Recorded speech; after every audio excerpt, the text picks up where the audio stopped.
Assalamualaikum warahmatullahi wabarakatuh. Selamat sore teman-teman. Ketemu lagi dengan saya Yedi Kusmayadi di program Bincang YK.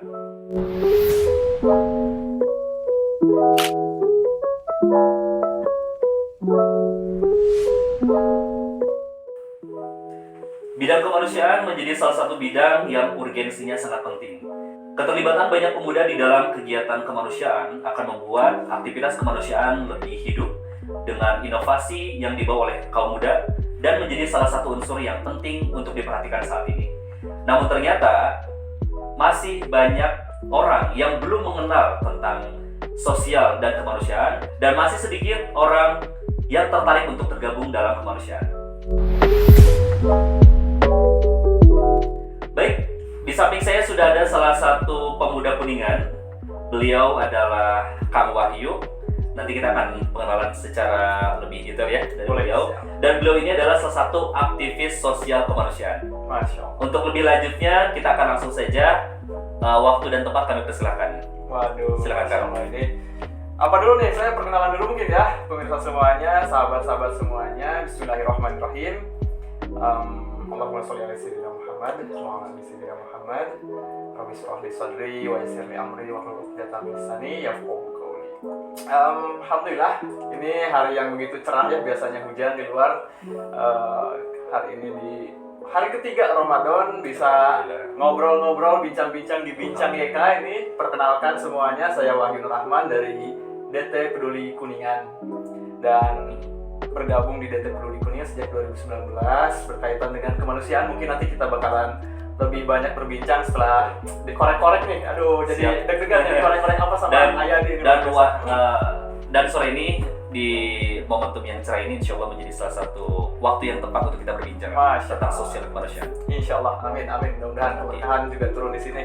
Dan ada banyak manfaat yang nanti bisa diambil oleh sahabat semuanya, khususnya untuk saya pribadi dan juga tim yang ada di sini. Ada Ayadi, ada juga tim.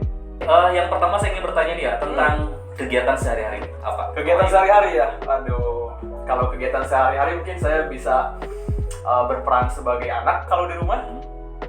Berusaha semaksimal mungkin, birrul walidain, memanfaatkan waktu yang ada untuk bisa berkhidmat di rumah. Meskipun masih banyak banget lah hal-hal yang belum bisa dilakukan untuk berbakti kepada orang tua. Kemudian juga di luar rumah, berarti di lembaga ya, di kantor, di DT Peduli saya sebagai santri amil.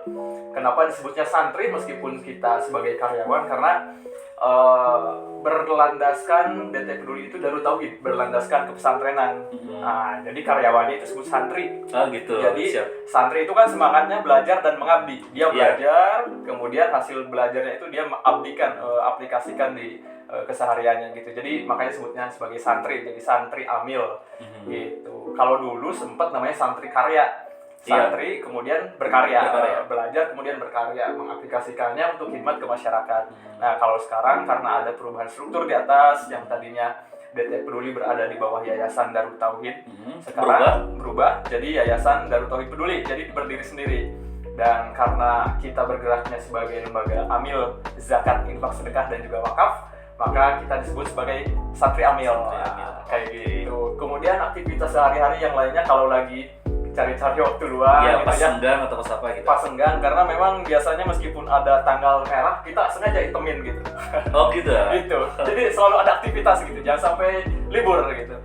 Nah, di sela-sela aktivitasnya alhamdulillah bisa melanjutkan hobi yang dulu sempat belajar ketika sempat nyantri juga di Darut Tauhid dulu. Jadi ada kegiatan berkudanya, ada kegiatan memanahnya sebagai olahraga sunnah, menghidupkan sunnah. Qadarullah di Kuningan, Allah hadirkan gitu tempat berlatih berkuda dan memanah di Jayagiri Stable di Jagabaya. Jadi saya akhir pekan tuh latihan di sana. Jadi ada wadah khusus yang hobi kita bisa tunaikan ya. Tunaikan. Zakat aja harus ditunaikan, hobi juga harus ditunaikan. Betul. Artinya aktivitas sosial kemanusiaan berjalan. Nah, hobi pribadi kita juga kalau bisa hobi itu kan fungsinya supaya kita terus bergairah. Jangan sampai kita jenuh dengan aktivitas sehari-hari bekerja yang notabene aktivitasnya meskipun kita banyak menemukan hal-hal baru dalam kerjaan kita karena bertemu dengan masyarakat sosial, berbicara hal yang kompleks gitu ya. Nah, tetapi di dalam diri kita sendiri apa nih yang membuat kita termotivasi untuk terus bisa bergerak di dalam karya-karya terbaik kita, ya salah satunya dengan hobi kita ditunaikan. Kemudian juga kan dari situ karena olahraga, ya ini sebagai pria kita harus olahraga juga ya supaya Tepat sekali ya. selalu Menjaga bergairah, kebugaran dan lain sebagainya gitu ya. gitu, ya. Oke. Jadi hasilnya ya mudah-mudahan bisa balik lagi untuk umat juga gitu. Produktivitas kita di tempat kerja ya. Ya, Balik ke produktivitas arahnya di sana. Oke, gini loh Pak.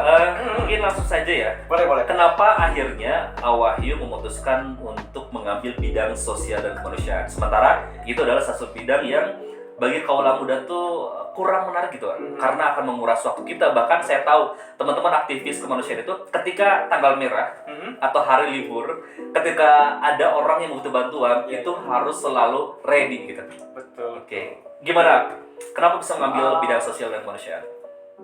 Ini mengikuti alur perjalanan hidup mungkin ya, yang sudah pasti Allah takdirkan gitu. Betul. Gak mungkin kebetulan Wahyu Iya, Rahman itu yang gabung. pertama ya. Yang pertama itu takdir, pasti gak ada yang kebetulan. Wahyu Rahman bergabung di sosial kemanusiaan, di DT Peduli, di Darut Tauhid, ini gak ada yang kebetulan. Jadi ceritanya gini, ayah di beres kuliah 2018 di Telkom di Bandung. Jadi selama sampai SMA tuh di Kuningan, baru merantau ke Bandung, kemudian lulus 2018. Orang-orang tuh kan kalau lulus langsung pikirannya kerja, Iya. cari kerja sesuai dengan apa yang sudah belajar di tempat kuliahnya. Ijazahnya tuh harus bermanfaat gitu ya. Betul, ijazahnya harus bermanfaat. Tapi saya pikir gitu, kalau misalkan hanya sebatas ilmu-ilmu dunia, rasanya saya masih kurang lah untuk bisa mengimbanginya dengan ilmu agama gitu. Iya. Karena melihat situasi dan kondisi pada saat di Bandung, di kota-kota besar, pergaulan itu sudah Metropolitan ya. wah luar biasa gitu. Tantangan pergaulannya juga. Tantangan pergaulan tuh ngeri banget gitu di sana ya, untuk orang-orang yang awam gitu ya, khususnya saya yang tadinya tinggal di Kuningan kemudian merantau ke sana, melihat pergaulan lumayan ini. Akhirnya saya putuskan abis beres kuliah itu, oke deh, yang pertama adalah cari ilmu agama dulu. Minimal mah ya bisa ngaji, minimal mah sholatnya jadi termotivasi untuk terus berlanjut, nggak bolong gitu ya, nggak belang beton kayak gitu. Nah dari situ ternyata Allah terus bimbing mungkin ya, yang tadinya niatnya hanya sebatas itu, kemudian Allah dikasih bimbing dengan guru-guru yang ada di sana, dengan kondisi-kondisi di Darut Tauhid. Nah mondoknya itu di Darut Tauhid. Oh, di Bandung ya? Di Bandung. Di DT Bandung. Oke. Sambil kuliah, sambil mondok? Enggak, jadi udah beres kuliah. Oh, beres kuliah, mondok di DT, di Geger Kalong gitu. Dulu tuh kalau ngelihat pesantren, aduh, kayaknya sesuatu. takut gitu. Aduh, iya ayah naon di pesantren, belajar gimana, ntar saya diapain gitu di dalam pesantren. Tapi qadarullah-nya itu tadi, setelah beres kuliah tuh mungkin ada hidayah entah dari mana ya, pasti dari Allah sih, cuman wasilahnya kan banyak gitu ya. Mondok dulu di sana, ikut program namanya Daurah Qalbiyah. Jadi manajemen kolbu, menata hati gitu ya. 1 bulan, nggak lama. Itu khas A banget ya? Khas A banget itu kan manajemen kolbu. Dan itu nggak lama, cuma 1 bulan. 1 bulan? 1 bulan. 1 bulan tapi dampaknya luar biasa. Karena di dalam 1 bulan itu ibadah itu seperti diistiqomahkan lah. Karena dengan sistem yang ada untuk belajar di sana, kan kalau nggak salah mah ketika ingin memperbaiki suatu habit gitu ya, minimal dilakukan dalam waktu 40 hari terus menerus gitu. Terus menerus. Continue. Nah, jadi dalam waktu 1 bulan itu continue TBM, sholat TBM tepat waktu, berjamaah di masjid. Tiap jam 3 itu dibangunkan dini hari itu untuk sholat Qiyamul Lail, kemudian saum sunnah dibiasakan di sana, dan hal-hal lain yang akhirnya setelah 1 bulan ternyata nikmat gitu. Wah, ini lingkungan yang harus saya cari pas kerja. Langsung saya putuskan kayak gitu. Yang tadinya pengen ke perusahaan besar, yang tadinya pengen ke dalam ruang lingkup yang selama kuliah kita pelajari, di advertising kan dulu ya. Nah, pengen nyari PH ataupun agensi kayak gitu. Akhirnya tiba-tiba berubah haluan ya? Berubah haluan. Wow, Masya Allah. Mungkin gak nih kira-kira kalau misalkan kerja di sana, dapat lingkungan yang kayak di DT gak nih? Itu yang didapat pertama setelah 1 bulan itu. Akhirnya saya memutuskan, belum lagi di sana digenjot dengan birrul walidain ya. Selama 1 bulan kita nggak ketemu orang tua gitu, telepon juga 5 menit di hari Ahad doang, habis beres-beres dan sebagainya. Akhirnya rasa rindu itu memuncak. Wah udah ini fix, harus di Kuningan, harus dekat sama orang tua, harus dekat sama adik, dan nyari kerja yang lingkungannya kondusif untuk menjaga keimanan. Kayak di DT di Geger Kalong. Kalau nggak nemu, saya bikin lingkungan yang seperti di DT ya, kayak gitu. Akhirnya pada saat itu sempat berwirausaha dulu, berjualan dulu, karena kalau di sana di DT kan toko-toko, warung-warung itu tutup 15 menit sebelum azan. Gitu. Nah, saya aplikasikan pas bikin wirausaha itu jualan baju koko di rumah gitu kan. 15 menit sebelum ini udah tutup, udah siap-siap ke masjid duluan kayak gitu. Nah, itu diaplikasikan sampai akhirnya di tahun 2019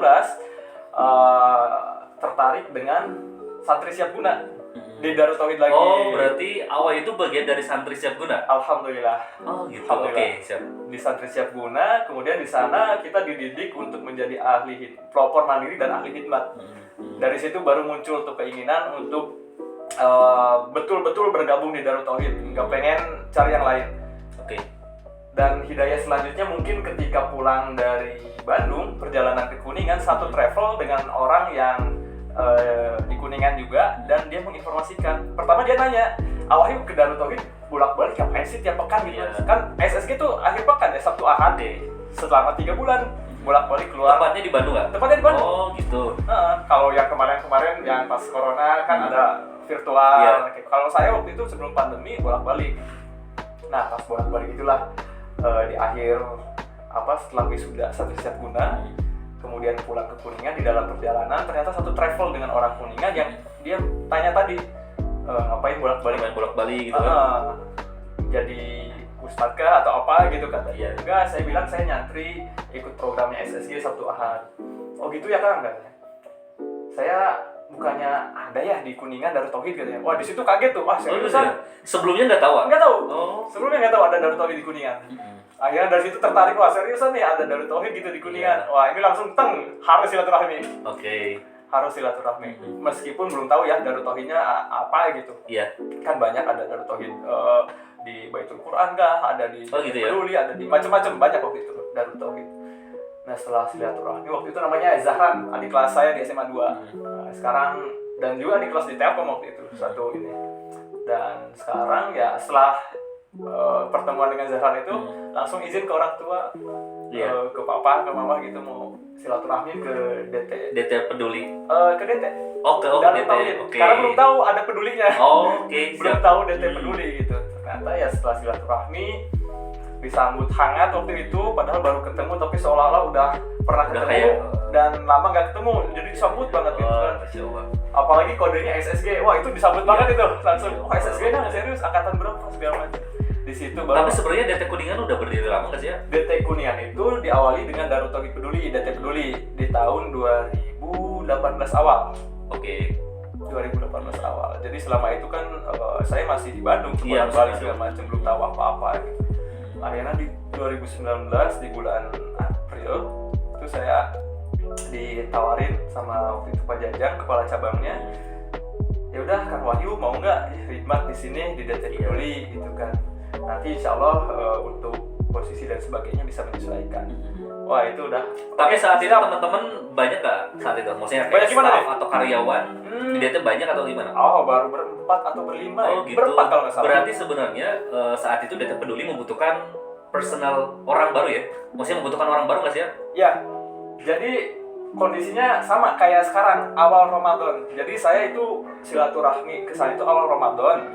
Kemudian ya orang-orang DT Peduli udah tahu nih Ramadan itu panggungnya gitu kan untuk kemanusiaan dan Iya. sebagainya. Akhirnya Betul. saya datang ke sana langsung disambut ya karena memang butuh orang untuk penyaluran waktu itu. Iya. Selama saya lahir di Kuningan, tinggal di Kuningan sampai SMA saya nggak tahu yang namanya Cilebak, Subang, Wah. terus juga Selajambe, Gunung Manik, Oke. Padarama, Ciawi, dan lain sebagainya. Dan sekarang justru kegiatan DT membawa kita untuk mengenal Kuningan lebih dalam ya? Betul. Lebih jauh lagi. Yang tadinya pas kuliah pengen yang kerjaannya adventure, terlaksana alhamdulillah dengan Alhamdulillah. bergabung di DT Peduli, tapi adventure-nya membawa nilai manfaat insya Allah. Masya Allah, ini keren banget loh. Di Jadi sini aja, awalnya kayak gitu. di sini aja kayaknya kita udah banyak mengucapkan pertanyaan ya. Hmm. Oke, selanjutnya nih kalau tadi Wahyu cerita bahwa sebenarnya di luar itu semua tuh ada panggilan jiwa ya. Maksudnya panggilan jiwa itu secara pribadi kita ingin mendapatkan satu tempat kerjaan yang memang senyaman gitu ya, Betul. senyaman saat kita ada di DT. Betul. Ya. Di luar kuliah ngambil apa, kemudian di luar ijazah apakah terpakai enggak. Sebenarnya kalau ilmu itu pasti kepake aja ya. Ilmunya insya Allah kepake. Insya Allah kepake, cuman mungkin labelnya aja kayak kok kamu nggak di perusahaan, nggak apa, tapi justru di lembaga yang notabene sosial dan kemanusiaan gitu. Itu sejauh yang Wahyu, teman-teman berangkat dari cerita yang sama atau enggak? Atau panggilan jiwa yang sama, atau ada lain yang menarik untuk teman-teman ketahui? Di diri saya. Ya, Ya, dari selain yang Wahyu tadi mungkin teman-teman apakah latar belakangnya sama?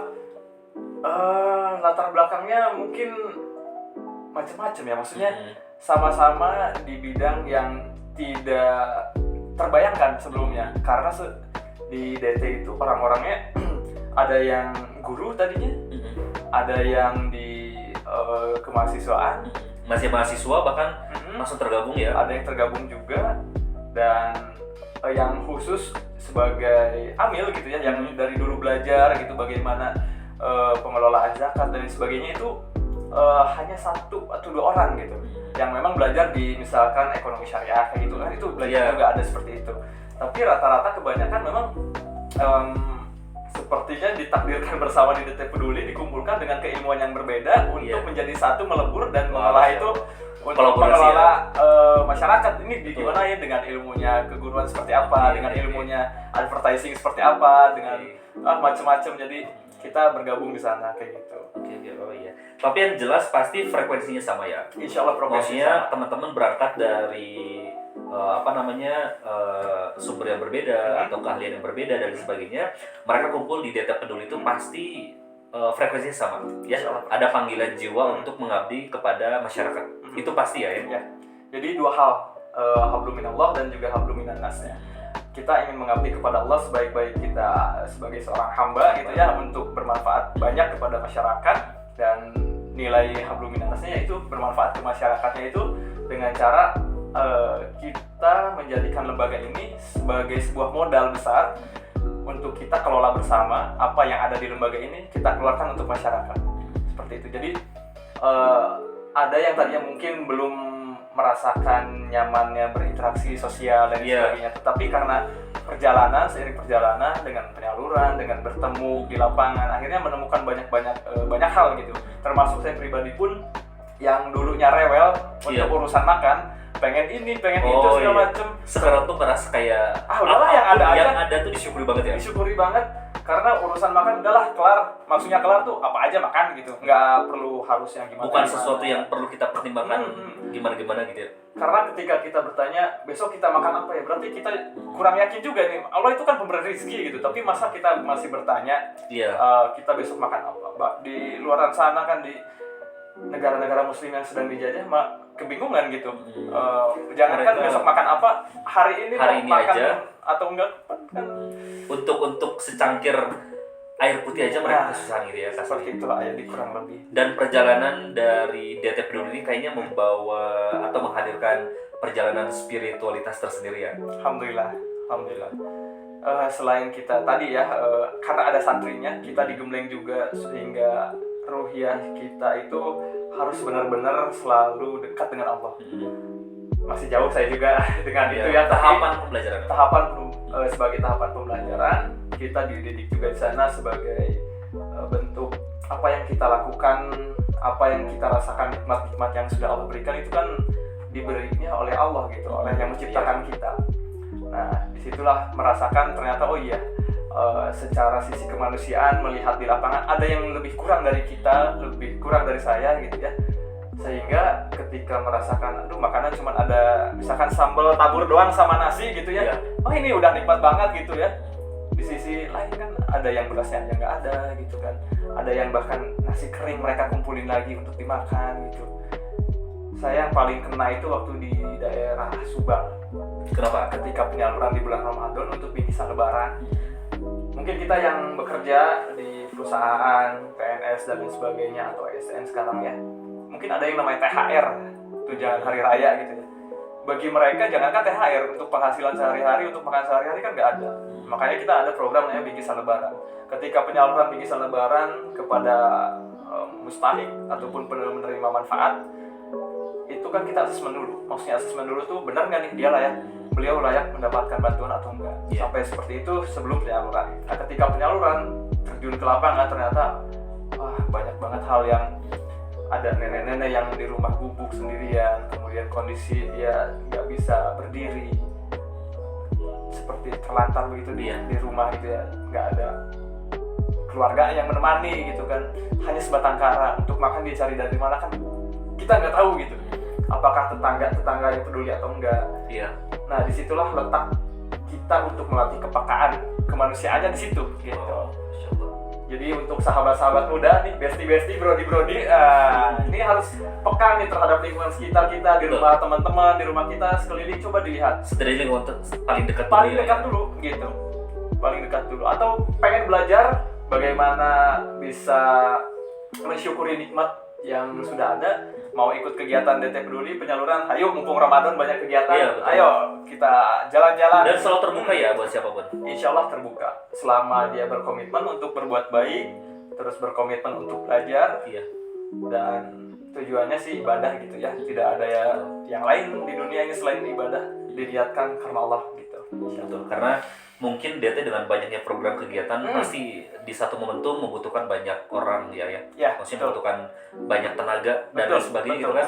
Betul. Oke. Lalu kira-kira nih DT ini sebenarnya bergerak di bagian apa saja?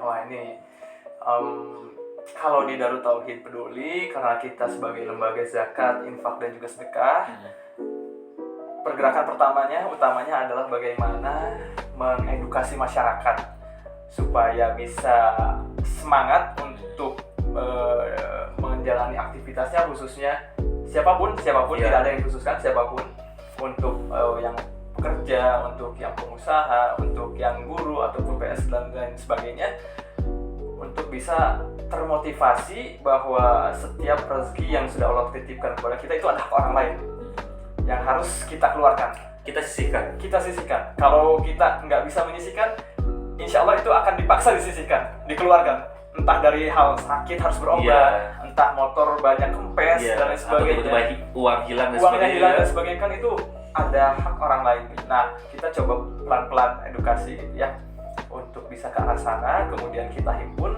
di himpun ini bagaimana hasil daripada yang terhimpun dari zakat, infak ataupun wakaf itu bisa kembali lagi ke masyarakat dalam bentuk program-program yang bermanfaat untuk mereka sesuai kebutuhan di lapangan.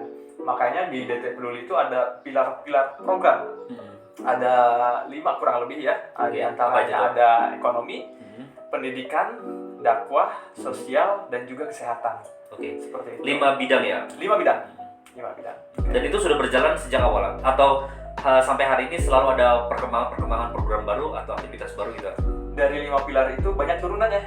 Turunannya yang berkembang. Contohnya misalkan kita bahas ekonomi mungkin ya. Di ekonomi kita ada program-program pemberdayaan masyarakat kreatif.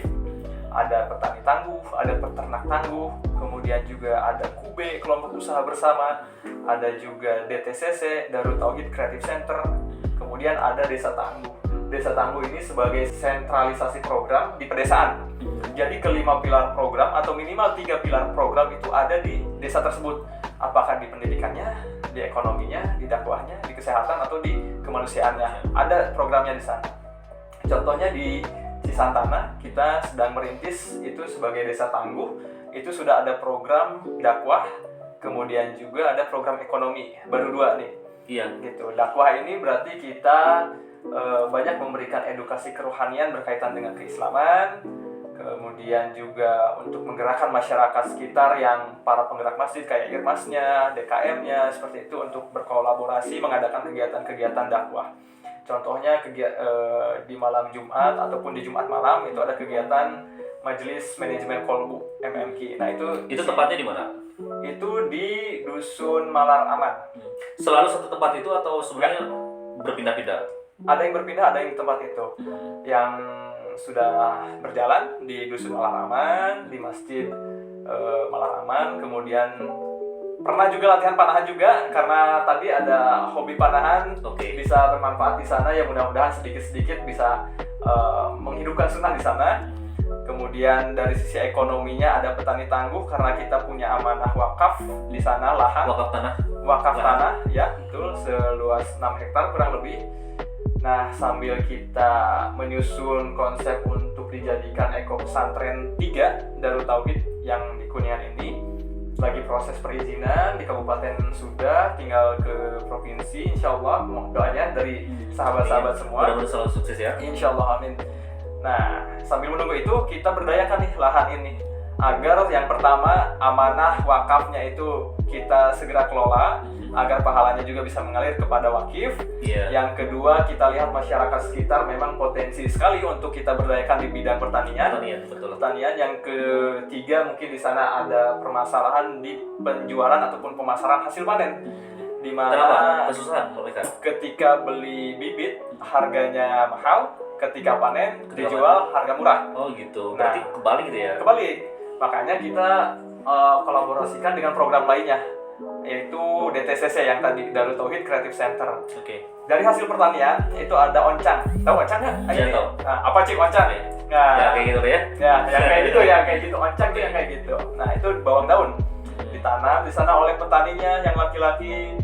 Kemudian setelah panen tidak kita jual langsung, tapi kita arahkan ke DTCC, Darut Tauhid Creative Center. Di Darut Tauhid Creative Center ini ada ibu-ibu yang siap diberdayakan, siap dibina, siap dibimbing untuk menghasilkan produk olahan dari hasil panen yang tadi. Oh gitu. Gitu. Oke.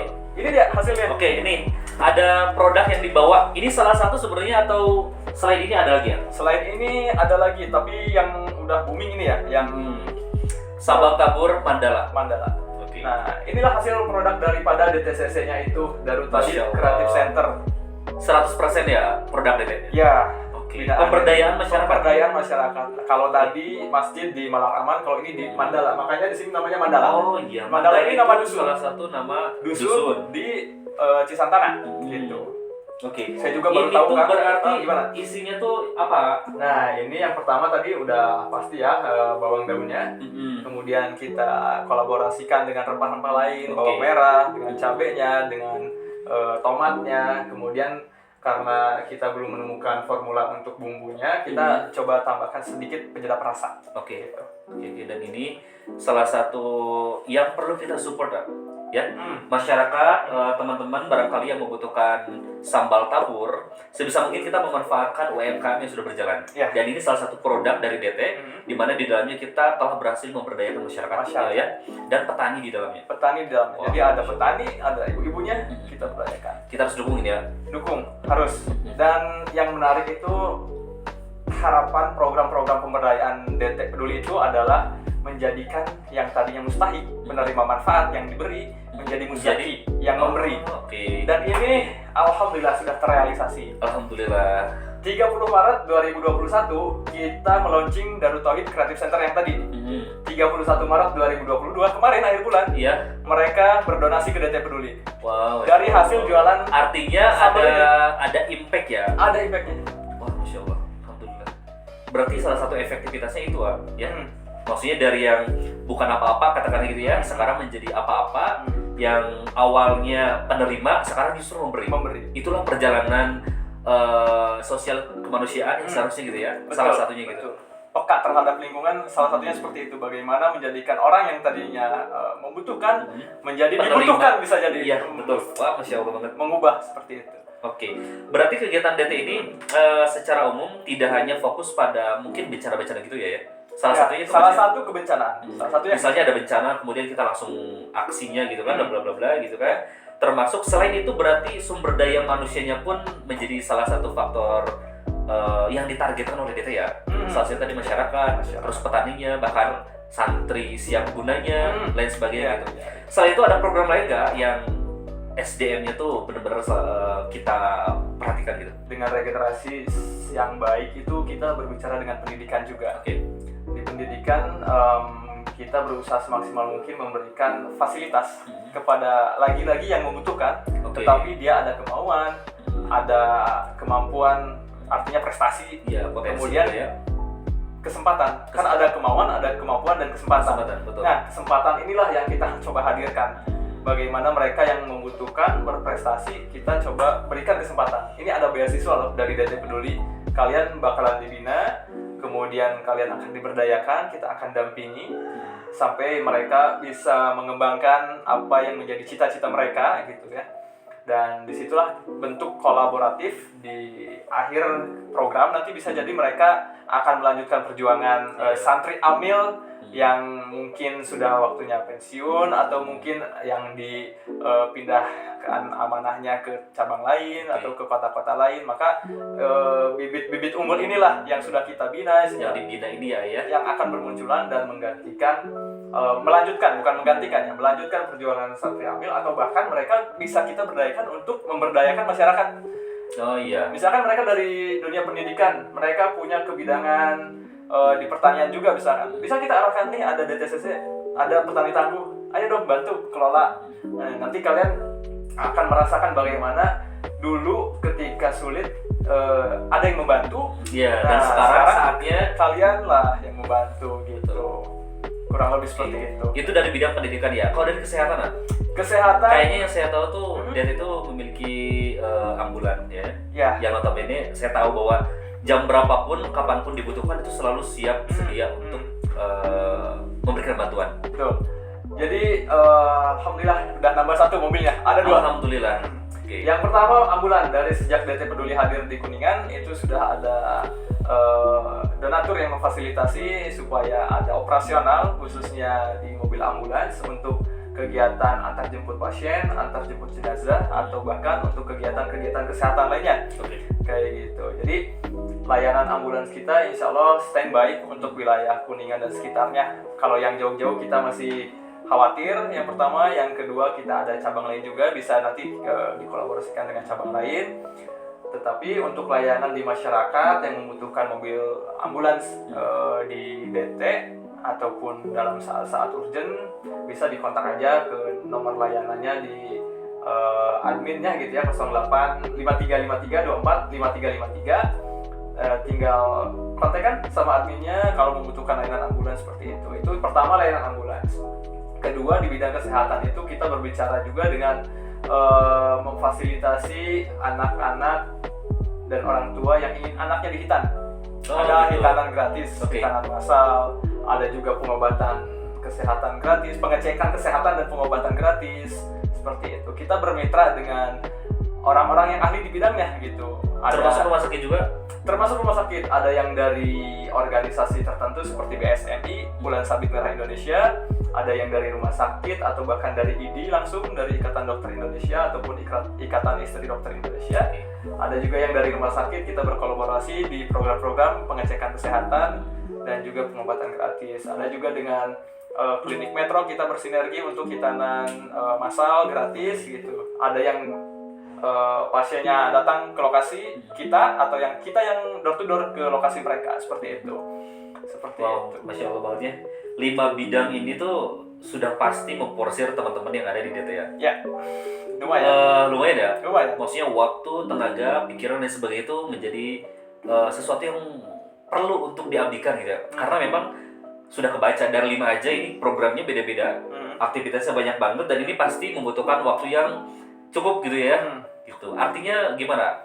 Totalitas kita sebagai misalnya Wahyu dan teman-teman yang ada di DT itu 100% luar biasa ya untuk sosial dan kemanusiaan. Modalnya. Iya. Ya seperti itu, memang aktivitas di sosial ya, berkaitan dengan masyarakat memang hampir tidak pernah libur begitu ya, karena kita selalu menemukan hal-hal baru di tengah-tengah masyarakat, baik dari permasalahan yang baru ataupun permasalahan yang sama tapi dari masyarakat yang berbeda. Karena masyarakat ini banyak sekali gitu ya. Ada yang masalahnya sama, ada yang masalahnya berbeda, tapi semuanya karena berkaitan dengan sosial, dengan kemanusiaan. Khususnya kalau misalkan ada program-program yang menurut kita urgent, harus perlu dibantu saat itu juga, mau nggak mau kita harus saat itu juga terjun bantu, seperti itu. Kayak tadi kalau berbicara dengan kemanusiaan, ada bencana alam misalnya di Kuningan, sekarang lagi musim hujan, mudah-mudahan nggak banyak banjir dan sebagainya. Nah kalau terjadi hujan, banjir, longsor dan sebagainya, perlu kita terjun langsung gitu. Tidak saat itu juga ya? Iya, saat itu juga. Kita assessment biasanya minimal ada informasi lah, kondisi di lapangan seperti apa, apakah kita harus membawa bantuan langsung atau kita cukup dengan datang aja terlebih dahulu untuk assessment lebih dalam apa yang paling dibutuhkan di sana, baru kita nanti balik lagi membawa bantuan yang paling dibutuhkan itu. Gitu. Di beberapa wilayah yang bencananya besar seperti kemarin di Gunung Merapi dan lain sebagainya gitu ya, itu sampai ada program untuk membangun pemukiman baru bahkan untuk memberikan fasilitas kepada masyarakat seperti itu. Itu yang jangka panjangnya daripada asesmen yang sudah dilakukan di awal gitu. Iya. Seperti itu.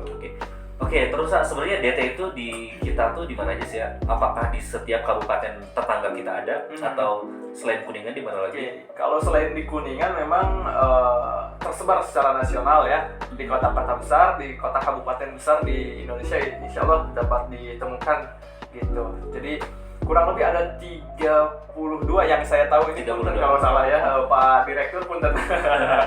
Nanti berkembang semakin banyaknya ya. Betul.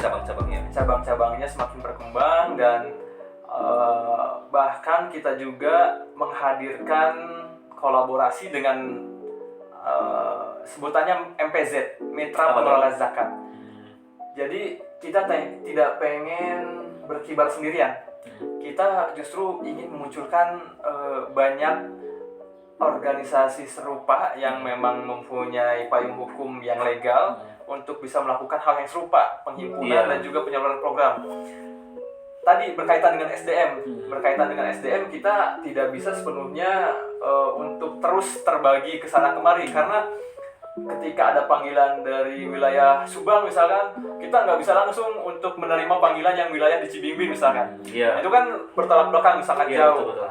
Dengan kemitraan, adanya organisasi yang ingin bergerak bersama dengan DT Peduli, maka kita arahkan bina juga. Jadi pemberdayaan tidak hanya di kelompok kecil, tetapi bisa juga di kelompok yang besarnya untuk menghidupkan organisasi mereka sebagai mitra pengelola zakat. Nah, nanti penyaluran programnya itu bisa dibantu oleh mereka, dan bahkan di suatu saat mereka ini, jadi program-program pemberdayaan di Darut Tauhid itu tidak selamanya dipegang oleh DT Peduli. Tetapi di suatu saat nanti ketika dirasa sudah cukup dan bisa dimandirikan, maka kita mandirikan. Jadi kita membantu aja gitu, sebagai mudah-mudahan sebagai motor kebaikan, memunculkan kebaikan di seluruh pelosok Kuningan, sehingga ke depan mereka bisa berjalan sendiri gitu. Mudah-mudahan bisa mandiri, betul. Detik-detik terakhir nih ya. Berbicara tentang kemanusiaan dan teman-teman yang tergabung di dalamnya, itu kan memang atas dasar panggilan jiwa. Di samping itu, kira-kira apakah pendapatan juga menjadi faktor penting pertimbangan kita? Karena kan misalnya Wahyu dan teman-teman tuh kategorinya masih muda kan, maksudnya di usia muda tuh justru teman-teman lain tuh ada yang A, B, C, D gitu teman-teman. Sementara kita memutuskan untuk tergabung pada sosial kemanusiaan. Notabene semuanya tuh terporsir ke arah sini. Apakah kebutuhan dapur juga tercover dengan kegiatan seperti ini atau ada hal yang lebih penting? Berkaitan dengan dapur sebetulnya bakalan terasa banget oleh yang sudah menikah. Gitu. Apalagi punya anak, itu akan terasa banget. Kalau Wahyu pribadi, bukan promosi, karena belum menikah, jadi sejauh ini masih aman insya Allah. Tetapi tentu mempersiapkan dan memperhitungkan untuk masa depan seperti apa. Saya ingat betul ketika pertama bergabung dengan DT, amanah pertama kali disampaikan oleh guru itu, di Darut Tauhid jangan nyari uang. Di Darut Tauhid jangan nyari uang. Dan mungkin semua organisasi kemanusiaan ya. Bisa jadi seperti itu gitu ya. Bisa jadi seperti itu. Tapi ini yang dialami oleh saya di Darut Tauhid. Di Darut Tauhid jangan nyari uang. Darut Tauhid tempatnya teman-teman untuk bisa mendekatkan diri kepada Allah dengan ibadah-ibadah harian, dengan ibadah-ibadah yang disediakan oleh Allah melalui lembaga untuk berkhidmat ke masyarakat. Itu kan ibadah juga, itu juga ibadah seperti itu. Sehingga jangan sampai kita tujuan utamanya nyari uang, rusak niat kita. Betul. Yang pertama, yang penting itu adalah niat kita bergabung di lembaga ini untuk apa gitu. Kalau memang untuk kemanusiaan, sudah lepaskan dari bergantung kepada gaji, atribut kayak gitu ya. Atribut totalitas kita untuk mendapatkan ridho Allah. Jangan sampai kita bergantung pada gaji. Betul. Tidak semua orang punya gaji, tapi setiap orang punya rezeki. Maka gantungkan diri kita kepada rezeki yang insya Allah sudah dijamin oleh Allah Subhanahu Wa Taala. Maka ketika kita berusaha untuk menolong hamba Allah, Allah akan menolong kita. Jadi cukup sampai di situ, nanti orang-orang yang berjuang di jalan Allah, Allah yang akan menolongnya. Kayak gitu. kurang lebih kayak gitu Ayadi. Dan barangkali teman-teman yang minat untuk terjun dan menjadi bagian dari komunitas sosial kemanusiaan, saya kira mungkin ketika mereka masih punya waktu luang kan bisa ya, maksudnya kayak hobinya tetap menghasilkan atau barangkali sambil kita terjun di bidang ini kita juga punya usaha di luar itu gitu ya. Jadi maksudnya kayak sehingga keduanya bisa berjalan bersamaan gitu. Betul. Saya mendapatkan inspirasi dari perjalanan 2 hari kemarin bersama pengusaha terkenal di Kuningan, tetapi mempunyai nilai spiritual yang tinggi. Masya Allah. Artinya dia tidak bergantung dengan dakwahnya untuk menghidupi di dunianya, tetapi dakwahnya fokus untuk mencari ridha Allah. Bagaimana untuk bekal dia selama di dunia? Dia punya bisnis. Nah, ini yang Ayah disampaikan tadi bagus banget gitu. Jadi jangan sampai kita ingin khidmat di masyarakat melalui lembaga sosial, kita malah berharap uang, berharap timbal baliknya itu uang gitu, ingin gaji dan lain sebagainya. Nah, harusnya tadi ketika teman-teman yang masih muda sama kayak kita juga, ayo kita memanfaatkan hobi-hobi kita untuk bisa menghasilkan uang itu, dan uang itulah yang akan menjadi bekal kita di dunia. Selebihnya kita bisa berkhidmat dengan tenang di dunia dakwah, di dunia kemanusiaan seperti itu. Ada satu pesan mungkin ya dari guru saya gitu di Darut Tauhid, guru besar gitu ya, dan guru kita semua insya Allah, Agim, yang profesi yang paling menyenangkan, membahagiakan hati itu adalah relawan. Dan profesi ini tidak ternilai gitu. Karena itu tadi, relawan itu kan sukarela dengan hati, panggilan dari hati untuk melakukan kemanusiaan, aktivitas kemanusiaan, tidak berharap apapun selain ya dia ingin mengabdi kepada masyarakat, dan kalau yang umat muslim akan lebih kepada mengabdi kepada Allah Subhanahu wa taala, begitu ya. Nah, dikatakan tidak ternilai karena memang paling ikhlas gitu ya adalah relawan gitu. Panggilannya sudah dari hati gitu. Jadi mudah-mudahan paham ya, ngomongnya saya belibet karena rada merinding juga gitu, tapi mudah-mudahan bisa dipahami bahwa profesi yang paling menyenangkan adalah relawan. Profesi yang tidak ternilai adalah relawan. Panggilannya sudah dari hati, sudah sangat ikhlas, sudah melupakan apapun, yang penting khidmat. Dan itu senangnya muncul karena bisa membantu orang lain bahagia, kita bahagia. Dan mungkin cakupan relawan itu luas banget ya. Luas. Mungkin kalau Wahyu dan teman-teman sudah tergabung dalam satu wadah yang memang sudah jelas, tapi barangkali teman-teman memang ingin menjadi relawan di luar organisasi juga, itu tidak menutup kemungkinan ya. Tidak menutup. Artinya kita membantu siapapun yang kita temui yang butuh bantuan, dan kita sukarela mengabdi di tempat yang memang walaupun tanpa ada nama lembaga ya, tapi tetap konteksnya adalah kita menjadi relawan. Betul. Untuk kebaikan untuk relawan dari Allah Subhanahu wa taala. Gitu. Ada pesan terakhir kepada kaula muda mungkin? Pesannya mungkin ini saya dapatkan dari perjalanan kemarin juga. Alhamdulillah kemarin di hari Sabtu saya safar sama Ustadz Dery Sulaiman, dengan Pak Haji Yogi, dengan Aindra, kemudian bertemu dengan Buya Yahya, dengan Habib Anis. Satu pesannya untuk kita, untuk diri saya, untuk teman-teman, untuk kita semua yang muda-muda nih khususnya, yang masih punya banyak waktu luang, walaupun sebetulnya di akhir zaman ini waktu terasa semakin singkat. Itu adalah tanda kecil daripada kiamat. Waktu akan bergulir sangat singkat. Maka dengan waktu yang sesingkat ini, jadikan setiap momentumnya isinya daging semua. Gitu. Kurang lebih kayak gitu. Jadi pastikan momennya daging semua. Jangan sampai ada yang terbuang sia-sia. Waktu kita nggak banyak, tapi ada banyak hal yang harus kita lakukan di dunia. Maka pastiin daging semua. Kayak obrolan kayak gini mudah-mudahan daging semua ya. Sama ayat ini luar biasa, bikin bincang kayak ini daging luar biasa. Amin. Mudah-mudahan ya, insyaallah. Ya mudah-mudahan apa yang kita bincangkan ada sedikit banyak yang bisa dipetik oleh teman-teman, dan kita sambil terus belajar ya. Betul. Saya juga mengharapkan teman-teman tokoh-tokoh dari semua kalangan untuk kita berbincang, kemudian berbagi dengan teman-teman dimanapun. Ya kita berharap ada sesuatu yang kita bisa pelajari bareng-bareng. Ya, gitu sih ya. Betul. Dan karena ini adalah satu bagian langkah digital, kita berharap ini menjadi amal jariah. Amin, amin ya Allah. Insyaallah, mudah-mudahan ya. Atur nuhun sudah diundang ini. Alhamdulillah. Teman-teman diambil baiknya ya, karena yang baik-baik datangnya dari Allah Subhanahu wa taala, yang buruk ya kita lagi belajar. Insya Allah. Ini terima kasih banyak atas waktunya. Siap, sama-sama. Saya merasa terhormat karena Saya yang Wahyu banget sudah ini. meluangkan waktunya. Pagi-pagi diundang sama Ayadi, dikirain undangan nikah, Ayadi mau nikah, ternyata undangan Tapi bincang. mudah-mudahan dalam waktu dekat. Insya Allah, Siap, amin. siap. Amin. Alhamdulillah itu aja teman-teman. Mudah-mudahan apa yang kita bincangkan menjadi salah satu semangat dan giroh kita untuk menjadi pribadi yang lebih baik. Dan mudah-mudahan dalam bentuk apapun, dalam jenis apapun, dalam bentuk kegiatan apapun, kita bisa mengambil bagian untuk aktif di bidang sosial dan kemanusiaan. Ya, karena bidang sosial kemanusiaan menjadi salah satu wadah kita khususnya kaula muda untuk terjun aktif dan memberikan inovasi bahkan pengabdian di dalamnya. Gitu ya. Cocok. Mudah-mudahan bermanfaat dan sampai ketemu di bincang YK selanjutnya bersama saya Edi Kusmedi. Terima kasih. Wassalamualaikum warahmatullahi wabarakatuh. Waalaikumsalam. Oh iya, makasih banyak. Alhamdulillah. Terima kasih banyak atas waktunya.